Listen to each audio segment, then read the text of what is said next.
উত্তর গোলার্ধে ২১শে ডিসেম্বর কেন বছরের দীর্ঘতম রাত? কারণ পৃথিবী খানিকটা হেলে আছে। এর চারপাশে পৃথিবী ঘুরছে। এবার কল্পনার চোখে ভাবো, সূর্য আর পৃথিবী দুটোই একটা কাগজের পাতের উপরে বসানো। পৃথিবীর ঠিক কেন্দ্র বরাবর একটা লাঠি পুঁতে দিলে সেটা কাগজের পাতটার উপর একদম খাড়া থাকার কথা না? ঘটনা এখানেই। পৃথিবী তো এক জায়গায় স্থির নেই। নিজের কক্ষপথে সূর্যের চারপাশে ঘুরছে, এজন্য বছর হয়।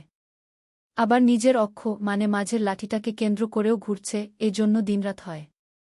তাই সূর্যের সাপেক্ষে বছরের কিছু সময় উত্তর গোলার্ধের অংশটা একটু কাছে চলে আসে, আবার কিছু সময় একটু দূরে থাকে। এর ফলে যখন কাছে থাকে তখন গরম পড়ে, আর দূরে থাকলে সূর্যের আলো কম পড়লে হয় শীতকাল। ২১শে ডিসেম্বর উত্তর মেরু সূর্য থেকে সবচেয়ে দূরে থাকে, হেলানো অবস্থায়।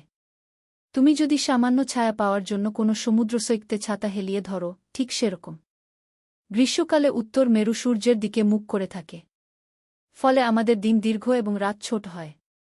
আর শীতকালে ঘটে উল্টোটা। ফলে রাত দীর্ঘ হয়।